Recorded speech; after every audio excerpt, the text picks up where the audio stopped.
Hello, welcome to the AW Confidential podcast. Today I have a very special episode. I grew up in a bit of a strict environment. If you're raised with Latino parents, you will definitely connect with today's episode. The topics of sex, mental health, or anything having to do with my body was pretty much off the record. I couldn't talk about it. I couldn't ask about it. It was something that, for example, we knew, that our bodies had the ability to feel certain things but it wasn't something that was openly discussed. So today I have Dr. Olivia Richman to speak about some of these topics, particularly sex. She is a two-time Tedx speaker, relationship podcaster, creator of a YouTube channel geared towards sex education, and she is the author of The Thriver's Guide to Medical School. Welcome, Olivia. This is such an exciting and at the same time very delicate topic, and I want to treat it with respect, but I also want you to use our platform to be open and honest because that's what it's about. Welcome. Thank you so much for being here. Thank you so much for having me, Yvette. So, where do I start? My parents are Dominican. They were born and raised in the Dominican Republic. However, they had all four of us here in the States, New York to be exact, which is, the melting pot of the world. So they raised us quite conservative. Now, I read that you are Cuban American, and I wanted to ask you, did you have a similar experience, or were the topics of sex, mental health, your body, were these conversations had in your home? Yeah, so that does raise a really great point because, stereotypically, Hispanic families are much more strict. My grandparents immigrated from Cuba, and they moved to New York City, and they had my mom and my two uncles. I think this is definitely multifactorial. I think that it depends on the generation that you're in, right? I'm second gen. So I was born here in the US, and so was my mom. Now, my mom, she ended up going to medical school. The first person in the family from an immigrant family, not even finished high school. My grandparents had a third grade education, and my mom made it to medical school. Coming from an immigrant family, it's just, there's so much like pride and so many opportunities that we have here. Anyway, that's a whole different topic. But my mom went to medical school, and I think her going to medical school and her realizing all of the things that she saw, all of the, pregnancies of teenage girls at 11, 12, 13 years old, and how traumatic that was, seeing that as a doctor. She did her residency in the Bronx. And she connected with these young girls, they were all mainly Hispanic families. And she just said, she said to herself, I'm not going to do that. I'm just not going to do that. I'm going to give my daughters, my sister and I, the most education possible so that they're not in the darkness, that they don't have that there is no confusion whatsoever on how to get pregnant and how not to get pregnant. Because that was my mom's biggest thing. I don't want my daughter to have an unwanted pregnancy that was an accident because she didn't have the tools available to her to prevent that.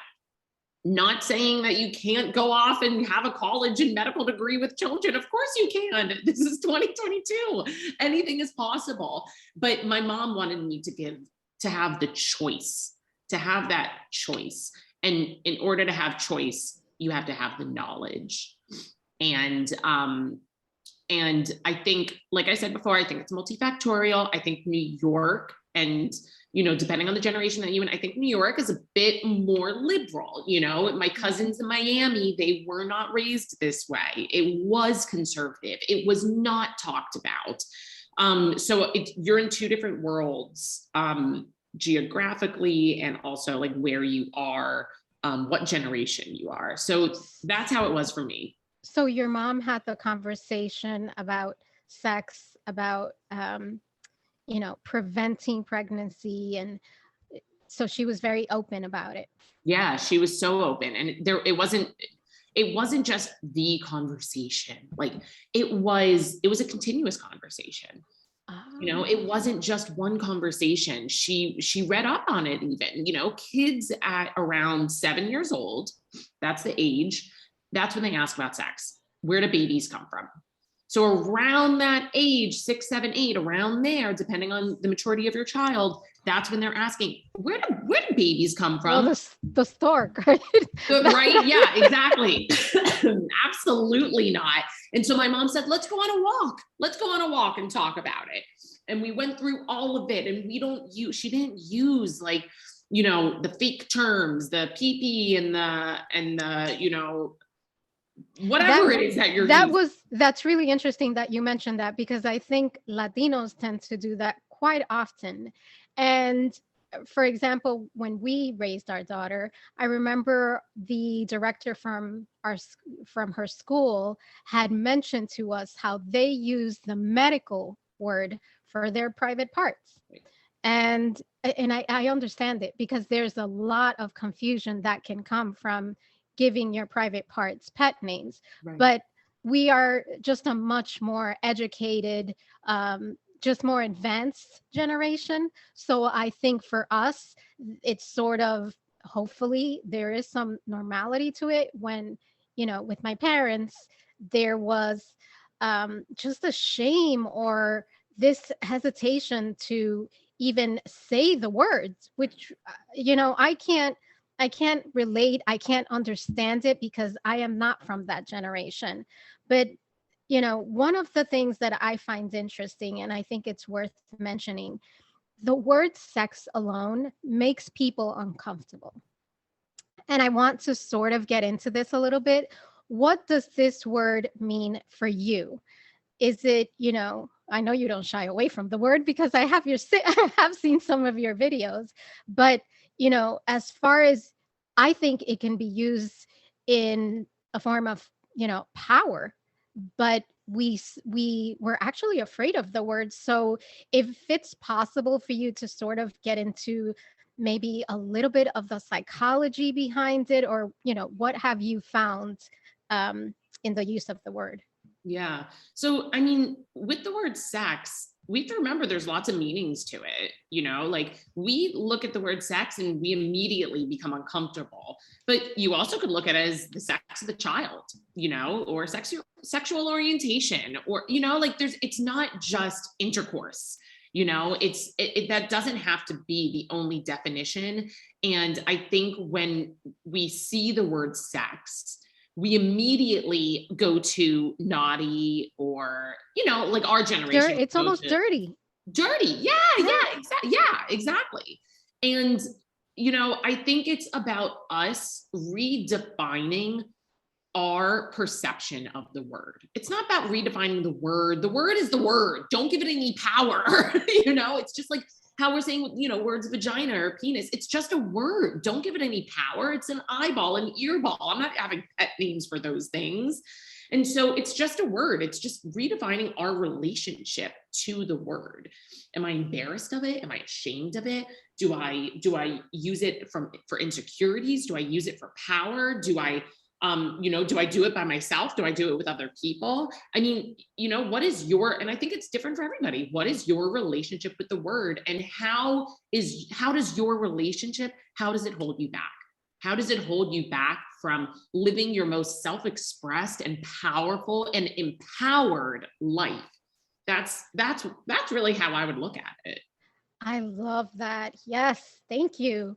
So you feel, or you have felt so strongly about normalizing, topics like sex and mental health, that you went out and created a platform to educate young adults about sex. Can you talk to us a little bit about that platform and why you feel it's so important? And I do feel it's extremely important. Yeah, yeah. So, at first I started off and my YouTube channel, it's Dr. Olivia Richman. My YouTube channel has definitely fluctuated over the years. Like I first started it because how my mom was my resource for sex education.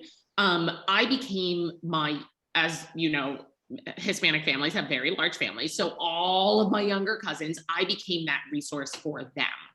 And they're all younger than me. So, it was taking my 17-year-old cousin to Planned Parenthood for birth control because she didn't, in her nuclear family, it wasn't discussed. And it was uncomfortable to talk about sex. So she came to me and I said, let's go. We're getting birth control. You're having sex. You need to be on birth control. So you've been on this mission for a while. Oh, for a while. Oh, yes, for a while. And then when I got into medical school, which is when I started my YouTube channel, when I got into medical school, that's when I started seeing the same things that my mom saw. And I saw a 12-year-old come into the ER and she came in by herself and she was terrified for her life, terrified. And I sat down with her and I started to speak with her. And she told me that she was bleeding out of her vagina. Or she didn't use the word vagina. And I said, are you on your period? And she said, my what? I said, are you menstruating? And she said, what? And she didn't even know what a period was. And so for me, that's wow. I'm not going to put blame on one person. I'm not going to put blame on the parents. That's cultural. That's a societal issue. That's us not talking about it. And so I just felt, we have these platforms nowadays where I can educate people on this. I can educate young people. I can educate, millennials and older, and I decided, I'm not going to just talk about sex on the platform. And I have, but it's also about not being ashamed about the conversations. That's the main thing. And has it been well received? Have you just what type of feedback have you received from it? It's funny. So far in like the field of, podcasting, YouTube, all that whole field of the creatives, it's been very well received. It's been, like, oh my gosh, this is so great. I was like in bustle. I got my TEDx talks. I'm speaking at another two different national conferences. Like out in that world, it's like very well received. And let me tell you though, Yvette, in the medical world, when I'm at work and I either share with people or they find out that I have a YouTube channel about sex, it wasn't what I expected. It was, everyone was uncomfortable about it. It was like jokes almost. And it wasn't like, nobody was, making fun of me or anything like that. It was, oh, are you the girl with the sex YouTube channel? Like it was going back to high school. And that's what I'm saying. I think that it's because they're uncomfortable with it. But isn't that crazy that people in the medical field are uncomfortable with sex? That is actually shocking to me, right? Because I thought it was something that was normalized. I mean, it's your body. These are conversations that I guess I assume they're normal. But not always. Yeah. That's actually, I learned something today. Yeah. That's amazing. One of the things that really strikes me is that, and I was reading an article or a couple of articles before we jumped on, sex sells. We all know this. Advertising, films, retail, you name it. Sometimes you watch, I don't know, a commercial about cars who has a really sexy woman, it's almost like there's a message that's implied and it has nothing to do with the car. Now, sex is definitely an attention grabber. That's the reason why it's used so much across the board. People take notice. And it's an effective way, I think, to provoke curiosity. So I often wonder, how can we be so intrigued and so embarrassed about sex at the same time? Please shed some light on this. Oh my God, that's such a great question. I don't think I have an exact answer for it. I think that there could be some theories out there of like, that we're still, that we still have this like puritanical mindset, of maybe there's even an innate fear of humans, of, well, you could get certain diseases from sex and you have to be careful. And I think maybe, that is some of what drives, this shame of sex. I think, sometimes religion can do it as well. The Virgin Mary, of course, she was a virgin. And so I think that there's a lot of, it's so multifactorial. There's historical, there's religious, there's cultural, there's societal Especially, reasons. I don't know if you've noticed, but especially with women, even Yeah. using that word, and you mentioned your YouTube channel, it's almost like it's still taboo for us to talk about that Right. subject, which Right. is We're supposed to be pure. We're supposed to, be with one man if you're in a hetero relationship, there's just so many old ways of thinking about sex that are still shaping our views. And I don't know. I don't have a straightforward answer. I thought you had some. It's a great question. I still don't know why we're in this mindset, but I'm very committed to breaking it.